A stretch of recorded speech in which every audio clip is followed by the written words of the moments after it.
안녕하세요. 다시 찾아와 주신 여러분을 환영합니다. 우리 기준치의 16배에 이르는 물질이 농지 아래 묻혀 있는데 방수포 한 장으로 이 마을이 안전하다고 말할 수 있습니까? 이건 단순한 불법 성토 사건이 아닙니다. 마을의 식수와 시민의 세금 그리고 행정의 책임이 한꺼번에 땅속으로 밀려 들어간 사건입니다. 울산 울주군 내와리 1331번지 일대에서 벌어진 일을 처음 보면 눈에 들어오는 건 검은 토사와 웅덩이, 악취 그리고 방수포입니다.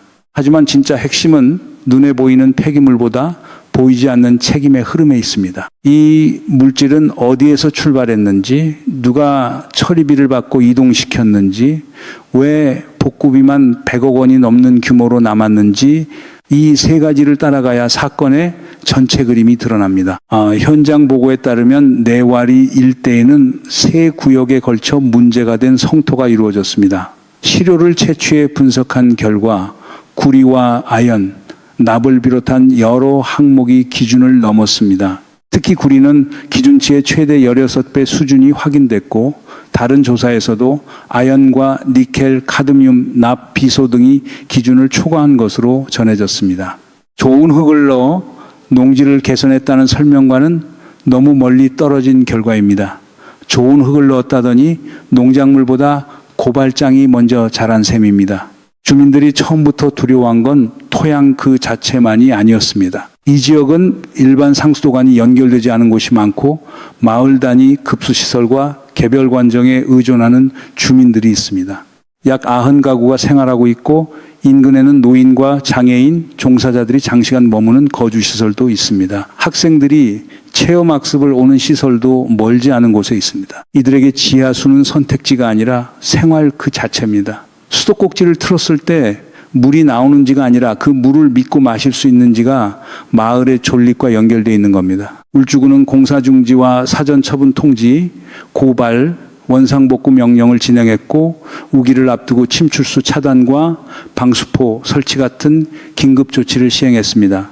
물이 고인 웅덩이에서는 별도로 오염 가능성이 있는 물을 처리했고 마을 상수도와 개별 지하수에 대한 검사도 이어졌습니다. 당시까지 공개된 검사에서는 먹는 물 기준에 적합한 결과가 나왔습니다. 이건 분명 다행스러운 부분입니다.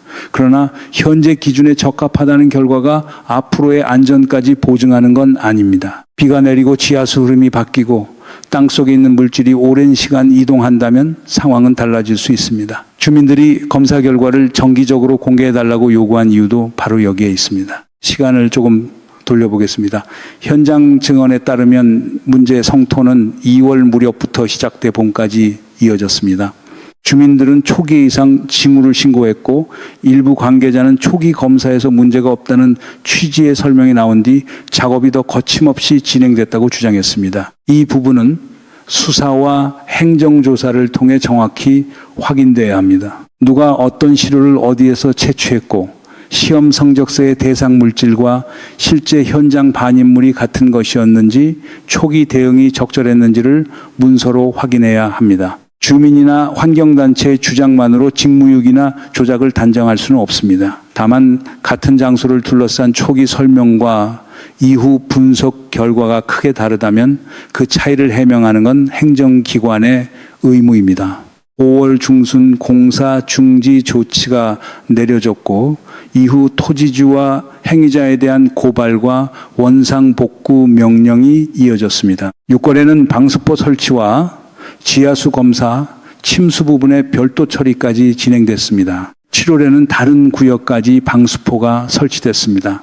여기까지만 보면 제도가 뒤늦게라도 작동하기 시작한 것처럼 보입니다. 경찰이 수사하고 행정이 명령을 내리고 시장이 현장을 찾았으니 이제 복구만 남았다고 생각하기 쉽습니다. 그런데 바로 여기에서 이야기가 한 번 뒤집힙니다. 현장 보고에서 내와리 1331번지 한 곳의 원상복구 비용만 대략 114억 원 수준으로 추산됐습니다. 반면 해당 농지의 가치는 현장 설명상 약 2억 원 정도에 불과하다고 했습니다. 땅값은 2억인데 복구비는 114억입니다.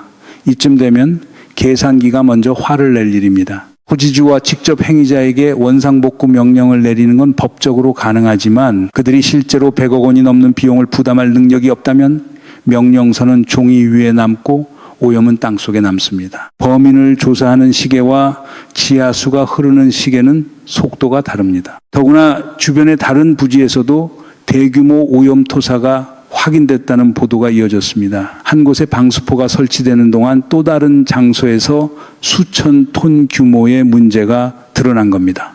호미로 막을 골든타임을 놓치면 결국 가래가 아니라 굴착기와 100억 원짜리 예산이 필요해집니다. 이 사건을 단순히 어느 농지 주인이 욕심을 부린 일로만 보면 구조를 놓치게 됩니다. 이렇게 많은 물량이 어디에서 발생했고 누가 처리비를 지급했고 어떤 운송망을 통해 들어왔는지를 추적하지 않으면 마지막에 흙을 받은 사람만 남고 돈을 번 사람들은 사라질 수 있습니다. 여기서 등장하는 개념이 책임의 외주화입니다. 말은 어렵지만 그림은 단순합니다. 공장에서든 건설 현장에서든 처리해야 할 물질이 생깁니다. 원래대로라면 성분을 확인하고 허가된 방식으로 운반하고 적정 시설에서 처리해야 합니다. 그러려면 비용이 듭니다. 누군가는 그 비용을 줄이고 싶어 합니다. 그래서 처리 업무를 다른 업체에 맡기고 그 업체는 다시 하청을 주고 하청은 운송업자와 현장 작업자에게 넘깁니다. 계약은 여러 장으로 갈라지고 책임은 더 작은 조각으로 쪼개집니다. 마지막 단계에서는 자산이 거의 없는 일인 법인이나 운송기사, 명의상, 토지주가 전면에 나타날 수 있습니다. 수익은 위쪽에서 이미 나눠 가졌는데 문제가 터지면 현장에 남은 사람들만 책임자로 지목되는 구조입니다. 폭탄 돌리기와 비슷합니다. 돈은 여러 손을 거쳐 사라지고 마지막에 폭탄을 들고 있던 사람만 카메라 앞에 남는 방식이죠. 솔직히 말해 이건 기가 막힌 계산입니다. 도덕적으로는 엉망진창인데 경제적으로는 누군가에게 매우 합리적인 선택이 될 수 있다는 데 문제가 있습니다. 그래서 수사는 마지막 덤프트럭에서 멈춰서는 안 됩니다. 폐기물이 처음 발생한 장소, 처리 계약을 발주한 주체, 중간업체, 재하청업체, 운송 차량, 현장 반입자, 토지주, 시험 성적서 제출 과정까지 한 줄로 연결해야 합니다. 차량 운행 기록과 계근표, 전자인계서, 세금 계산서, 계좌 흐름, 통화 내역, 시료 채취 기록을 맞춰보면 누가 어떤 단계에서 이익을 얻었는지 드러날 수 있습니다. 서류상으로는 적법하게 처리했다고 적혀 있는데 실제 물질이 농지에 묻혔다면 서류와 현장 사이의 빈틈에서 누군가 돈을 벌었다는 뜻입니다. 폐기물관리법은 사안에 따라 직접 투기한 사람만이 아니라 폐기물 발생자와 운반 처리에 관여한 자, 부적정 처리를 알면서도 위탁한 자, 잘못된 정보를 입력하거나 토지 사용을 허용한 자에게까지 책임을 물을 수 있는 구조를 갖고 있습니다. 물론 실제 적용 대상은 수사 결과와 구체적인 관여 정도에 따라 달라집니다. 중요한 건 법이 마지막 행위자 한 명만 바라보도록 만들어진 것은 아니라는 점입니다. 법의 문은 넓게 열려 있는데 수사가 가장 좁은 문으로만 들어가면 결국 복구비는 시민의 세금 쪽으로 밀려옵니다. 이 사건의 절반 지점에서 진짜 그림은 현장이 아니라 행정의 빈틈에서 나타납니다. 첫째, 시험 성적서가 있더라도 그 서류가 실제 반입물과 일치하지 않으면 아무 의미가 없습니다. 둘째, 원상복구 명령이 있어도 집행 능력과 비용 회수 방안이 없으면 행정은 멈춥니다. 셋째, 현재 수질이 기준에 적합하더라도 주민에게 대체 식수와 정보 공개가 제공되지 않으면 불안은 해소되지 않습니다. 이 세 가지는 서로 다른 문제가 아니라 하나의 사슬입니다. 김상욱 울산시장이 취임 직후 현장을 찾아 성토가 아니라 폐기물 매립이라는 취지로 강하게 문제를 제기한 장면은 상징성이 있습니다. 현장을 직접 보고 냄새를 맡고 복구 비용과 책임 구조를 확인했다는 점은 의미가 있습니다. 정말 현장을 보면 누구라도 어이가 없을 겁니다. 하지만 시장의 분노가 뉴스 화면에 남는 것과 행정 구조가 바뀌는 것은 전혀 다른 문제입니다. 진짜 평가는 현장 방문 이후에 시작됩니다. 첫 번째는 대체 식수입니다. 주민들이 원하는 건 거창한 구호가 아니라 오늘 마실 수 있는 안전한 물입니다. 정기검사 결과가 적합하더라도 불안이 큰 지역에는 생수나 임시, 급수, 생활용수 지원을 검토할 수 있습니다. 이 노인과 장애인이 생활하는 시설, 학생들이 이용하는 체험시설에는 더 보수적인 기준이 필요합니다. 검사 횟수만 늘리는 것으로 끝내지 말고 어느 지점에서 어떤 항목을 검사했는지, 결과가 어떻게 변하고 있는지 주민들이 이해할 수 있는 방식으로 공개해야 합니다. 두 번째는 행정대집행의 시간표입니다. 농지 상업구 명령을 이행하지 않을 경우 행정대집행을 검토할 수 있습니다. 그러나 100억 원이 넘는 비용을 지방자치단체가 먼저 지출하려면 법적 근거와 예산 절차, 비용 회수 계획이 필요합니다. 울산시와 울주군이 서로 권한과 책임을 미루기 시작하면 현장은 그대로 남습니다. 누가 조사하고 누가 예산을 편성하고 누가 공사를 발주하며 나중에 누구에게 구상권을 청구할지 역할을 명확히 해야 합니다. 세 번째는 수사의 방향입니다. 경찰이 전담 수사팀을 꾸렸다는 사실보다 중요한 건 수사가 어디까지 올라가느냐입니다. 토지주와 현장 행위자만 조사하면 사건은 쉽게 정리될 수 있습니다. 그러나 폐기물 발생지와 처리비를 지급한 주체까지 올라가면 이야기가 달라집니다. 수익을 얻은 주체가 복구 비용에서도 빠져나가지 못하도록 연대 책임의 범위를 최대한 정확히 확인해야 합니다. 책임은 증거로 넓혀야지 분노로 넓혀서는 안 됩니다. 반대로 증거가 있는데도 가장 약한 고리에서 멈춰서도 안 됩니다. 네 번째는 제도 개선입니다. 농지 성토에 들어오는 토사의 출처와 성분을 누가 검증하는지 다시 봐야 합니다. 이해관계자가 제출한 시험 성적서만으로 충분한지 일정 규모 이상 반입되는 행정기관이 독립적으로 시료를 채취해야 하는지 차량별 반입 기록을 실시간으로 관리할 수 있는지 검토할 필요가 있습니다. 현장 한 곳씩 신고받아 출동하는 두더지 잡기 방식으로는 끝나지 않습니다. 발생지에서 최종 매립지까지 물질의 흐름을 추적할 수 있어야 합니다. 이 문제는 환경사건이면서 동시에 복지사건입니다. 노인과 장애인, 학생들은 폐기물 처리 계약에 참여하지 않았습니다. 누가 얼마를 받고 흙을 옮겼는지 알 수도 없습니다. 그런데 위험은 가장 먼저 이들의 식탁과 수도꼭지 앞에 도착합니다. 여름철 물이 부족한 상황에서 지하수를 믿지 못하게 되면 생활 자체가 흔들립니다. 건강 이상이 확인된 뒤에야 조치를 시작한다면 이미 늦습니다. 예방은 눈에 보이는 성과가 적지만 환경 행정에서 가장 값싼 대책은 언제나 오염되기 전에 막는 것입니다. 경제 문제이기도 합니다. 2억 원짜리 토지에 114억 원의 복구비가 들어간다면 민간 당사자에게만 맡겨 해결될 가능성은 낮습니다. 지방정부가 긴급 예산을 투입할 수밖에 없는 순간이 올 수 있습니다. 그 자체가 잘못은 아닙니다. 주민의 생명과 식수를 지키기 위해 공공이 먼저 움직여야 할 때가 있습니다. 문제는 그 다음입니다. 세금으로 치운 뒤 구상권 청구가 실패하고 실제 이익을 얻은 업체들이 문을 닫거나 명의를 바꾸면 사회 전체가 손실을 떠안게 됩니다. 여러분이 결국 세금으로 치우고 돈을 번 사람은 사라지는 것 아니냐고 느끼셨다면 그 의심이 이 사건의 핵심에 다 있습니다. 다만 분노에서 멈춰서는 안 됩니다. 어느 계약 단계에서 비용이 줄었고 누가 그 차액을 이익으로 가져갔으며 누가 서류에 적법하다고 기록했는지를 확인해야 합니다. 이 흐름이 밝혀져야 시민의 분노가 제도 변화로 연결됩니다. 그렇지 않으면 다음 현장에서도 같은 장면이 반복됩니다. 그리고 여기에서 사건의 본질이 드러납니다. 이 사건의 진짜 매립물은 책임이었습니다. 폐기물보다 더 깊이 묻혔습니다. 처음에는 누가 흙을 가져왔는지가 문제처럼 보였습니다. 하지만 조금 더 내려가 보니 누가 폐기물을 발생시켰는지, 누가 처리 계약을 넘겼는지, 누가 운송을 지시했는지, 누가 시험 성적서를 확인했는지, 누가 초기 신고를 받고도 충분히 막지 못했는지, 누가 복구비를 부담해야 하는지가 모두 따로 흩어져 있었습니다. 책임이 여러 층으로 갈라졌기 때문에 누구도 전체를 책임지지 않는 구조가 만들어진 겁니다. 처음에 방수포 한 장으로 마을을 지킬 수 있느냐고 물었습니다. 이제 답은 분명합니다. 방수포는 빗물을 잠시 막을 수 있습니다. 하지만 산에서 내려오는 지하수의 흐름과 주민의 불안, 계약서 뒤로 흩어진 책임까지 막을 수는 없습니다.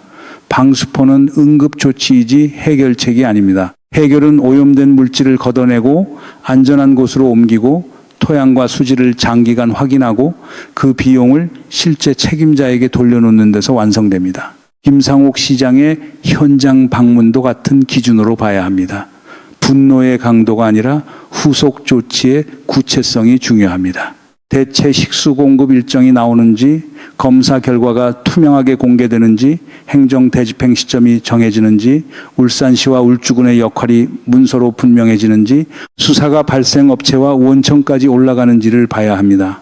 한 번의 강한 발언보다 한 장의 집행 계획서가 더 중요할 수 있습니다. 이 사건은 울산 한 지역의 특수한 사고로 끝나지 않을 가능성이 큽니다. 처리비를 아끼기 위해 외곽 농지나 산지에 부적정 토사를 반입하는 구조가 다른 지역에도 존재한다면 내와리는 우연히 드러난 한 지점일 뿐일 수 있습니다. 그래서 이번 수사의 목표는 몇 명을 처벌하는 데 그쳐서는 안 됩니다. 어떤 산업에서 어떤 물질이 발생했고 정상 처리비와 실제 지급비 사이에 얼마나 차이가 났으며 그 차액이 어떤 경로로 이동했는지를 밝혀야 합니다. 행정도 사후 복구 중심에서 사전 추적 중심으로 바뀌어야 합니다. 일정 물량 이상의 토사가 이동할 때 출발지와 도착지, 성분 검사, 운송 차량, 현장 사진을 하나의 시스템에 연결할 필요가 있습니다. 시험 성적서를 낸 업체와 시료를 채취한 주체가 같은 이해관계를 갖고 있다면 독립 검증 절차를 추가해야 합니다. 주민 신고가 들어왔을 때 한두 번의 검사로 종결하지 말고 반입량과 현장 변화가 큰 경우 반복 채취와 교차 분석을 해야 합니다. 예방 비용이 비싸 보일 수 있지만 100억 원이 넘는 복구비와 비교하면 훨씬 싸게 먹힙니다. 또 하나 놓치면 안 되는 건 주민 참여입니다. 수질 검사 결과를 행정 내부에서만 확인한 뒤 이상 없다고 통보하는 방식으로는 신뢰를 만들기 어렵습니다. 검사 날짜, 지점, 항목, 수치, 이전 결과와의 변화까지 공개해야 합니다. 주민대표나 외부 전문가가 시료 채취 과정에 참관하는 방법도 검토할 수 있습니다. 과학적 데이터는 공개될수록 강해집니다. 숨길 이유가 없다면 보여주는 것이 가장 빠른 해명입니다. 물론 모든 책임을 행정기관에만 돌리는 것도 정확하지 않습니다. 직접 불법 반입과 매립에 관여한 사람, 이를 지시하거나 알선한 사람, 비용을 절감해 이익을 얻은 주체의 책임이 우선입니다. 행정은 범죄를 대신 저지른 주체가 아닙니다. 하지만 신고를 받고도 놓친 부분이 있었는지, 검증 체계가 허술했는지, 이후 조치가 충분히 빨랐는지는 별도로 평가해야 합니다. 형사 책임과 행정 책임, 정치적 책임을 섞지 말고 각각 증거와 결과로 판단해야 합니다. 이 구분이 중요한 이유는 사건을 정쟁으로 소비하지 않기 위해서입니다. 어느 정당 소속 시장이 화를 냈느냐보다 주민이 안전한 물을 공급받는지가 중요합니다. 어느 기관이 체면을 지키느냐보다 오염 물질이 실제로 제거되는지가 중요합니다. 누가 기자회견에서 더 강한 말을 했느냐보다 누가 예산과 법적 절차를 끝까지 책임지는지가 중요합니다. 시민이 원하는 건 멋진 장면이 아니라 안전한 결과입니다. 결국 이번 사건은 세계의 시간과 싸우는 문제입니다. 첫째는 지하수가 움직이는 자연의 시간입니다. 둘째는 증거를 모으는 수사의 시간입니다. 셋째는 예산과 행정 대집행을 준비하는 행정의 시간입니다. 자연의 시간은 회의 일정을 기다려주지 않습니다. 수사와 행정이 서로의 결론을 기다리며 멈춘다면 가장 빠르게 움직이는 건 오염 가능성뿐입니다. 그래서 임시급수와 현장 차단은 즉시 진행하고 수사와 비용 회수는 병행해야 합니다. 울산시와 울주군이 앞으로 보여줘야 할 것도 분명합니다. 주민에게는 물과 정보를 제공하고 현장에는 복구 일정과 안전 대책을 제시하며 수사기관에는 반입 기록과 행정 자료를 빠르게 넘겨야 합니다. 동시에 복구 비용을 우선 확보하되 책임자 재산 보전과 구상권 청구를 준비해야 합니다. 업체가 폐업하거나 재산을 빼돌린 뒤에는 아무리 판결을 받아도 돈을 회수하기 어렵습니다. 수사 초기부터 범죄 수익과 관련 자산을 추적해야 하는 이유입니다. 여기에 기술적인 원칙, 하나를 더 붙여야 합니다. 토양 오염과 지하수 오염은 같은 날 같은 수치로 움직이지 않습니다. 토양의 기준 초과 물질이 확인됐다고 해서 곧바로 모든 우물물이 오염됐다고 단정할 수는 없습니다. 반대로 오늘의 지하수 검사에서 이상이 없다고 해서 토양 속 위험이 사라졌다고 말할 수도 없습니다. 강우량과 지질 구조, 지하수의 흐름, 오염 물질의 용출 특성에 따라 이동 속도가 달라지기 때문입니다. 그래서 단발성 검사가 아니라 비가 오기 전과 후, 상류와 하류, 얕은 관정과 깊은 관정을 나눠 장기간 추세를 봐야 합니다. 검사 항목도 주민들이 이해할 수 있게 설명해야 합니다. 숫자만 표로 올려놓고 적합 또는 부적합만 표시하면 정보 공개의 형식은 갖췄어도 불안은 줄어들지 않습니다. 어떤 물질이 왜 측정되는지, 검출 한계는 얼마인지, 이전 검사와 비교에 상승하거나 하락한 항목이 있는지 함께 알려야 합니다. 필요하다면 울산보건환경연구원에 독립된 전문기관의 교차 검증도 활용할 수 있습니다. 한 기관의 결과를 불신하자는 게 아니라 이미 초기 검사와 후속 결과 사이에 논란이 생긴 사건인 만큼 검증 절차 자체를 더 투명하게 만들자는 뜻입니다. 복구 방식도 단순히 흙을 퍼내는 작업으로 끝나지 않습니다. 오염 토사의 성분과 등급을 다시 분류하고 허가된 처리 시설로 옮기고 운반 과정에서 추가 유출이 없도록 관리해야 합니다. 제거 뒤에는 깨끗한 토양을 채우고 배수 체계를 점검한 다음 일정 기간 토양과 지하수의 변화를 관찰해야 합니다. 서둘러 흙만 덮으면 겉모습은 회복돼도 위험이 다른 장소로 이동할 수 있습니다. 복구 공사의 전 과정과 반출 물량, 최종 처리 장소를 공개해야 하는 이유입니다. 이제 이 사건을 바라보는 기준은 간단합니다. 방수포가 더 넓게 덮였는지가 아닙니다. 물이 안전한지, 폐기물이 실제로 제거되는지, 책임 사슬이 끝까지 연결되는지, 비용이 오염을 만든 쪽으로 돌아가는지를 봐야 합니다. 이 네 가지가 확인될 때 비로소 해결이 시작됐다고 말할 수 있습니다. 김상욱 시장의 분노가 한 번의 현장 장면으로 끝날지, 아니면 울산의 폐기물 흐름과 책임 구조를 바꾸는 출발점이 될지는 이제부터 확인해야 합니다. 이 수사와 행정 대집행이 어디까지 가는지 함께 추적하고 싶다면 구독과 좋아요로 힘을 보태주십시오. 오염을 만든 사람이 복구비까지 책임지는 구조를 이번에는 정말 만들 수 있을까요?